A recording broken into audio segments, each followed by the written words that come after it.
I'm going to tell you a little bit about mobile web application development using MVC frameworks and the OpenDDR standard. So first of all, our agenda. After an introduction, I'll tell you a little bit about OpenDDR because I guess it may not be so familiar to everyone. An overview of the project, and then look at two of the main MVC frameworks, especially with the focus on mobile, Spring Mobile, and how Jakarta MVC could be used for the same purpose. And a live demo. So a little bit about myself. I'm the committer representative in the Jakarta E specification committee. I'm also the maintenance lead of two GSRs, and I work in many open source projects and also help clients using them. I'm also a regular speaker at various conferences and author of books or video tutorials. There are many devices these days. Almost every day there are new ones, there are changes. I don't even have to emphasize what the whole Android lawsuit that's currently discussed by the Supreme Court in the US may also mean for the mobile OS landscape. And of course, there are also new operating systems, probably even at this conference or last week during EclipseCon, you probably heard Huawei tell more about the Harmony OS that they are planning to use on more devices. So what's a DDR? Yeah, most of you probably know, also because we have the 30th anniversary this year that the DDR in Germany stopped to exist. There are also a couple of other similar acronyms. For example, memory.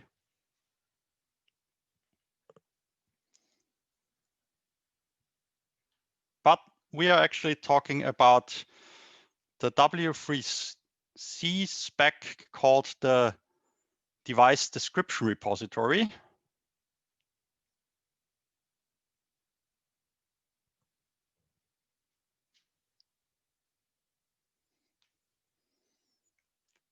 And there's an open project that exists for almost 10 years now called OpenDDR, which started based on this standard, and it still follows the device repository as such, but it has also evolved and it has gone in several directions over the years.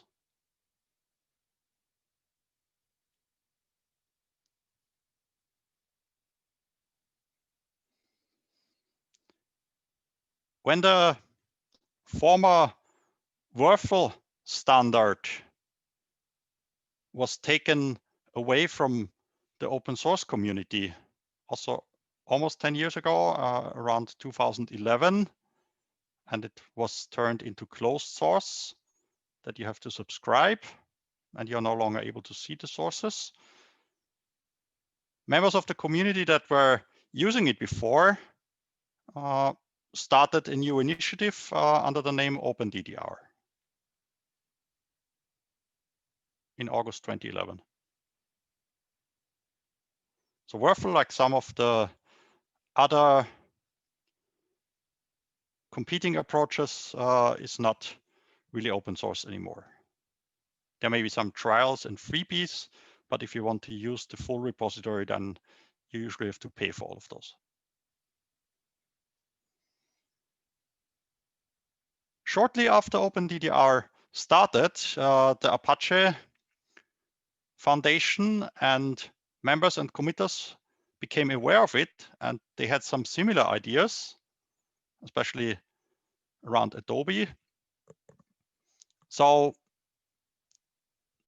OpenDDR became a founding member and was also the initial contribution for the Apache Device Map Incubator, which graduated in late 2014. But while OpenDDR had monthly releases between 2011 and 2013, after that, with Apache, for various reasons, primarily because the community was not that over ambitious, and it actually, the few committers were more hampered by release reviews and certain restrictions compared to what it was before at OpenDDR. So there were fewer releases and fewer committers. And when this became worse, that people were even less active than before, the project was retired in January 2017. But that was not the end of OpenDDR. In fact, it actually just began based on use cases and many websites and services, for example, weather.com. I'm not sure, since it was taken over by IBM a few years ago, whether that's still the same, but before the IBM takeover, the weather.com website was one of the most well-known and biggest users, and there are also others. As we saw, especially in the course of 2018, the download numbers went up to almost 175,000 in a single month. That totaled approximately 500,000 in 2018.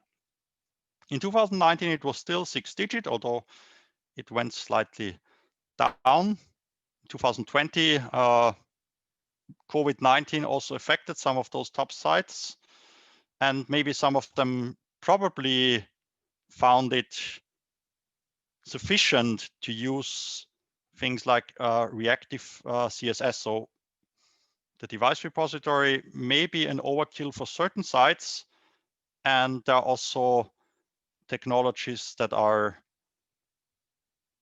browser-based with JavaScript. I'm not even going to show all those, but there are plenty of them which are based on either Node.js on the server or in the browser. Most of them are simply parsing, and that can actually be sufficient for many cases. But there are others where you need more sophisticated device information, which are still using OpenDDR, and that's why we still provide it. And the download numbers have always exceeded device map during the time at Apache, because the whole Apache device map existence between late 2011, when the project entered the incubator, and late 2016, before it was retired, the total download numbers over those 5 years were less than the average download numbers are even this year. So there's still some demand. There are a couple of other projects. Most of them are partially free. but all of them have commercial licenses, both for the repository and for the API, which means you're not allowed to use it, especially with the Werner project. They often literally, when they're asked to be used, then the first thing they ask is, how much does your website generate and how much of that revenue can you give us? So some of them are quite greedy and want to take for that particular feature, which is not a whole application server, but they often try to charge almost as much as you would pay for using a full-scaled portal product by one of the major vendors. And that's only for device recognition. A few others, especially Volantis, I think they more or less may have disappeared because the company was purchased several times by different owners, and I'm not sure if the current owner still supports it. The others, most of them are now service-based in the cloud, can be used. Especially 51 Degrees Mobi is also closest to OpenDDR in the sense that it has .NET support. Several of the others probably have, but you may have to write your own scripts. But especially for JavaScript, almost all of them provide some support.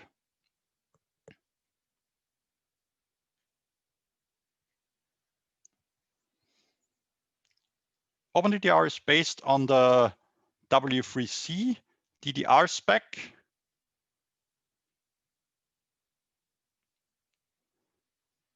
There's a traditional DDR simple API,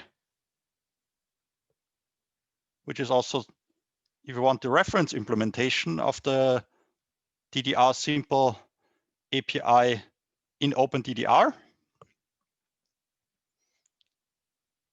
And we also created a new client that's a little more flexible because when this was started, the ways of loading the device repository were not so cloud aware at the time.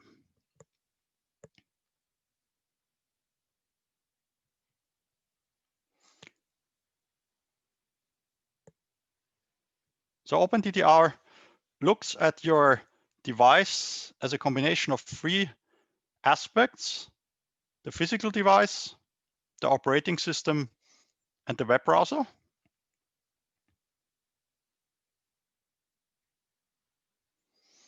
There's a so-called level of confidence, which is a threshold allowing you the granularity of how exact you want to recognize your device. If you want to be more precise and get a lot of information about the device, then it may require more resources and sometimes also processing time to do so. If it's enough to understand that, okay, it's a desktop or a mobile or maybe something else, then you may be faster and use fewer resources.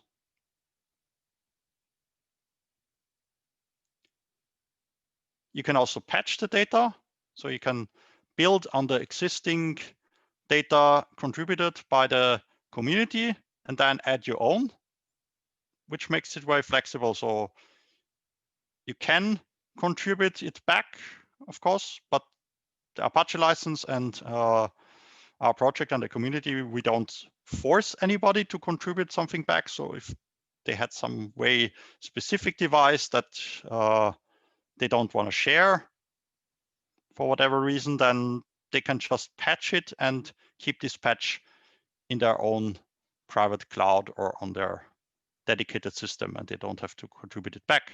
But if they want to contribute it back, they contribute back to the main data definition in OpenDDR.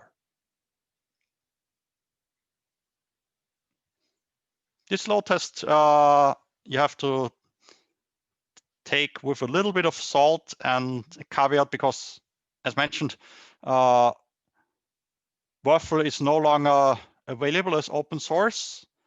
So this comparison was done at least 7 to 8 years ago.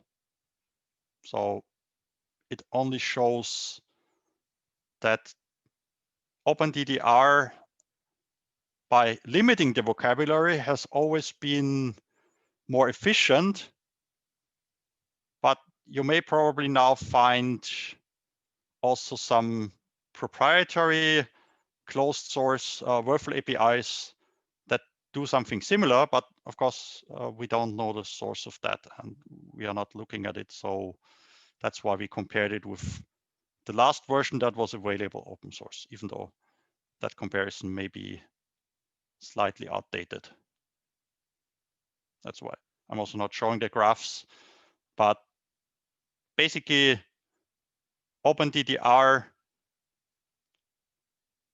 can be very memory efficient, especially in the cloud.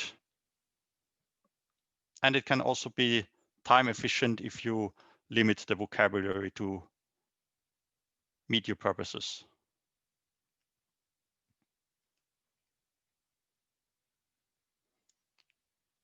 This is how to initialize the traditional simple API.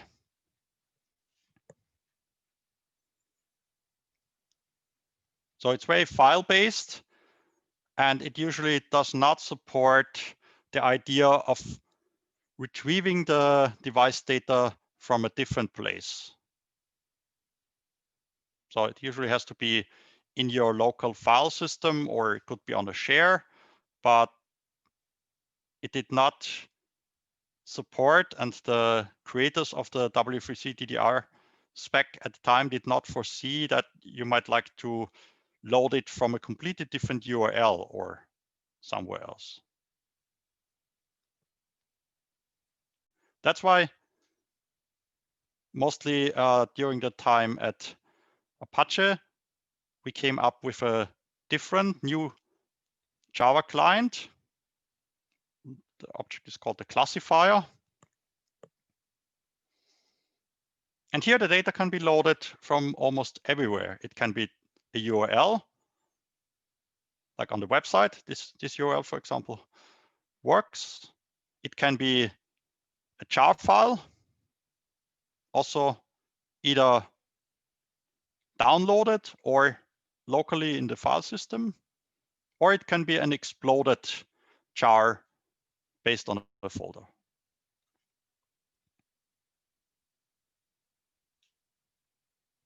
Here you see the easiest option would be just a jar, then it's looking for the data source inside the class path, or you can specify an explicit folder, which makes the last option closest to what the original classic W3C DDR client and API would do.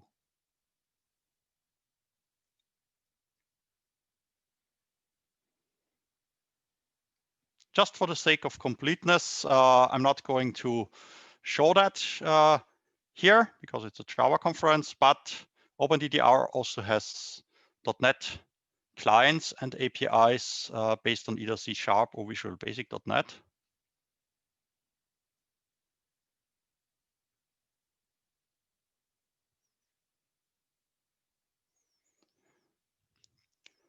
So it's an open, free technology based on a W3C standard.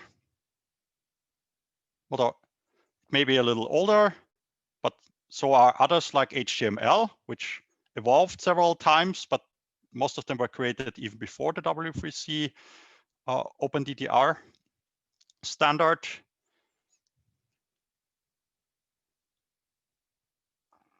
And you can identify devices based on several aspects, like the browser or the physical device and the operating system.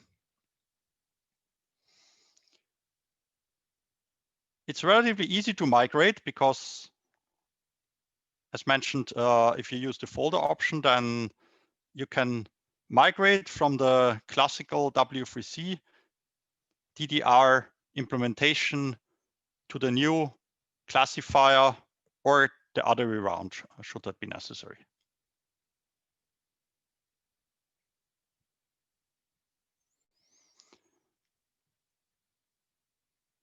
Now let's look at some MVC frameworks. Basically, under JVM, there are two major solutions. Spring MVC, which on top of Spring MVC Pivotal, or the various names that the company had and now has, I think it's now VMware again,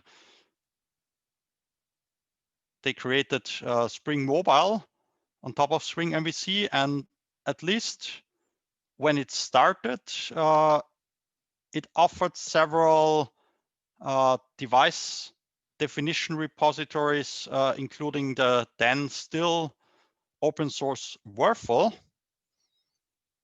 But at least in the most recent code base, probably either for license reasons or because it's not free to use, Spring Mobile has pretty much cut all the ties. So you may find commercial extensions to Spring Mobile that's still allowed to do that. But as of now, Spring Mobile is pretty much doing a parsing of the user agent based on certain criteria, but by default, it's not backed by a device repository. And it's also, compared to the overall Spring environment and landscape, it's a little less maintained. Here's an example how this works.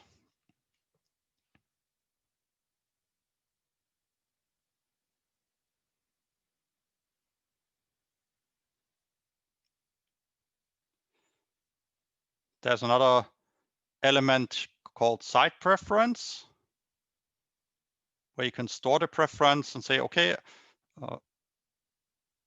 in that browser, I prefer to see the mobile view or the tablet view or the normal view.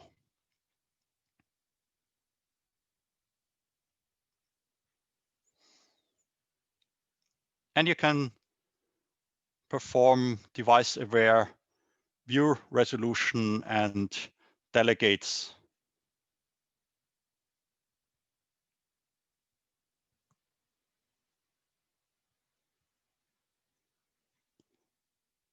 So Jakarta MVC is based on very similar principles as Spring MVC. One of the biggest differences is that it builds on top of the Jakarta REST standard.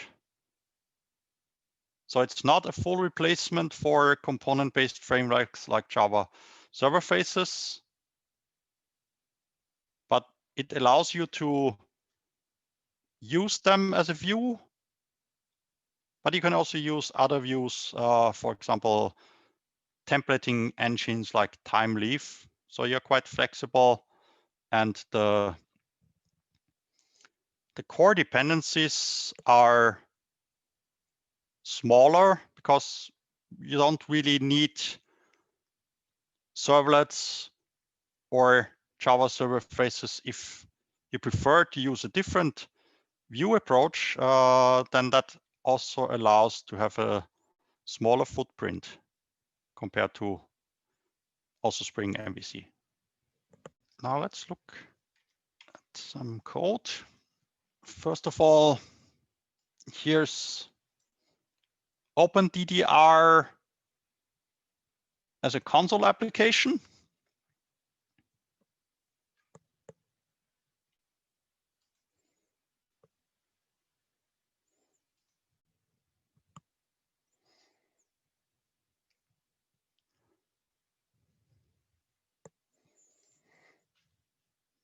Now here you see the attributes of this particular device.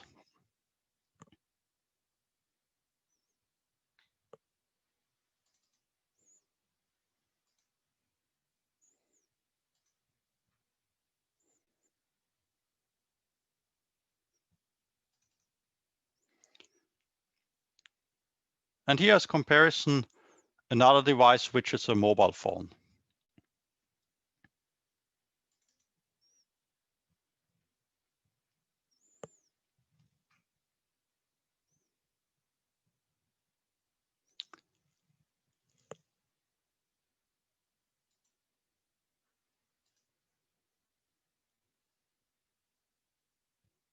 So let's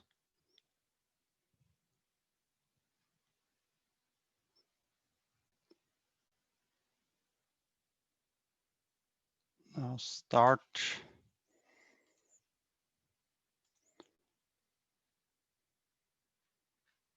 a Spring Mobile example.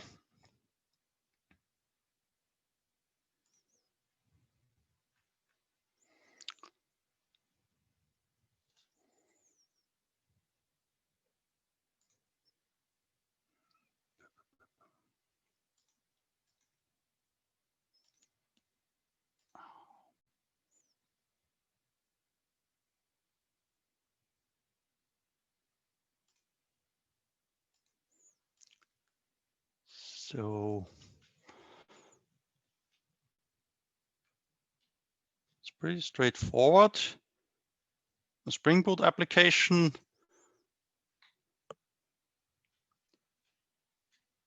Then a REST controller.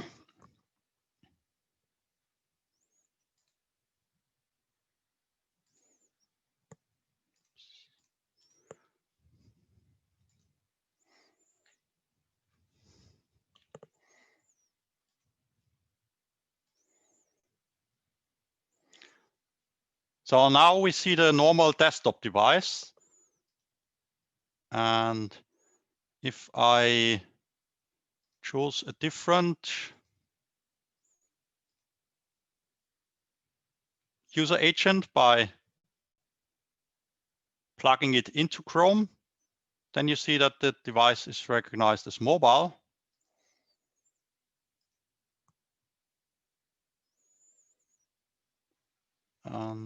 Let's try something else, the iPad, and it changes to tablet.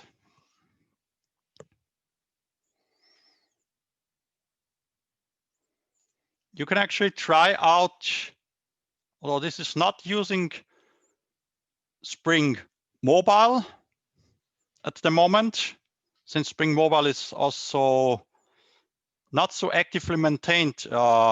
We are considering it, but we are not 100% sure whether there's enough momentum in the Spring community. But this is a live demo that you can run even without installing it locally from the OpenDDR side. You just click on try out, and you can either start it in the servlet mode, or because we are looking at Spring, let's use the Spring example.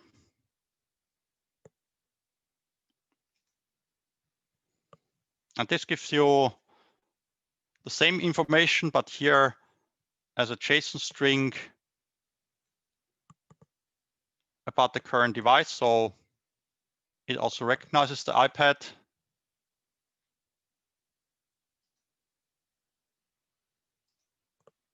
Oops.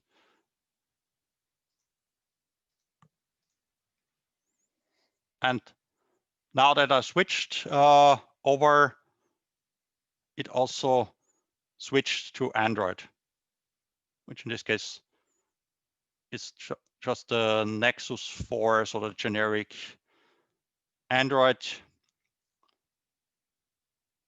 phone by Google. With a different user agent, of course,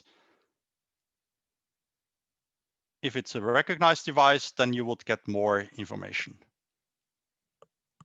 But the user agent switcher is also slightly limited, but it serves the purpose to show that you can switch between desktop, mobile, and tablet.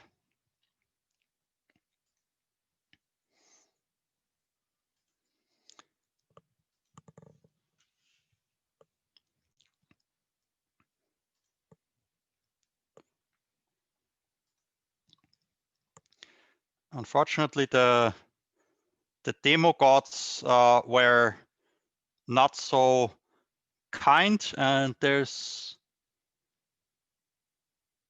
a problem to load the device repository using the MVC example, but let me show you that in the code.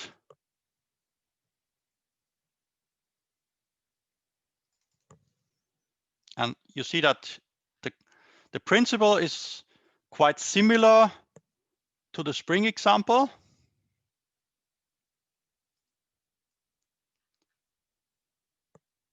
So here we have the Spring example with an ejected classifier. Then it picks up the user agent. And in this case, it doesn't redirect, but it just shows the information. Of course, it would be easy to change the redirect based on this device information. So essentially, the device is a device model in OpenDDR, except it's a little richer. While in the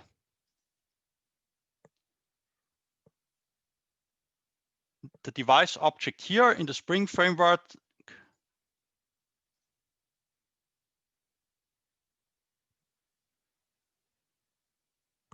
you see that it has 3 attributes, is mobile, is normal, is tablet, and that's pretty much all. Of course, this is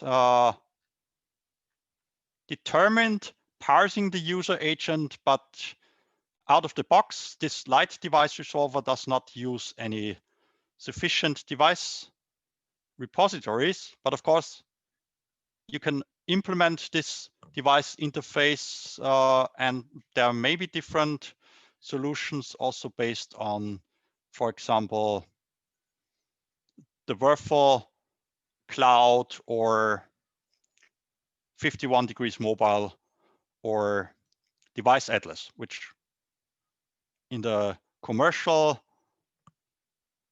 products, these 3 are probably the only 3 major comparable solutions that work in a similar way as OpenDDR does.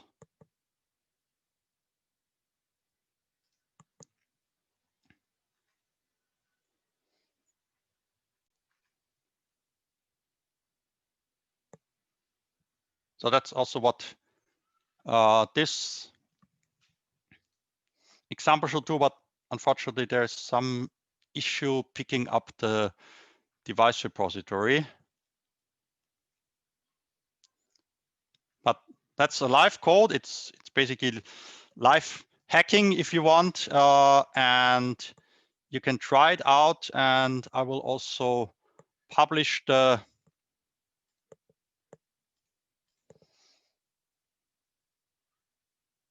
application on Jelastic the same way as we have the Spring and the servlet approach already. So you can play with it yourself in the browser. And of course, if you want to contribute, we are currently creating this as an example, but it builds on top of the OpenDDR framework. So the device model object, for example, that Spring has here with Spring Mobile, we have the same, but it's a little more powerful.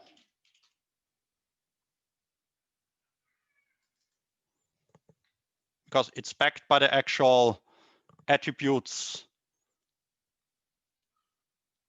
So you can retrieve every attribute that's loaded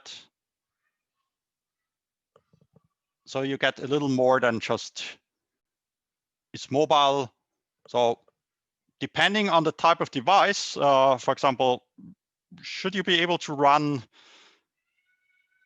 a mobile web application on Google Watch or Apple Watch or any other type of device, or a game console, then there are often other capabilities, both when it comes to the screen resolution, but also different attributes of that device.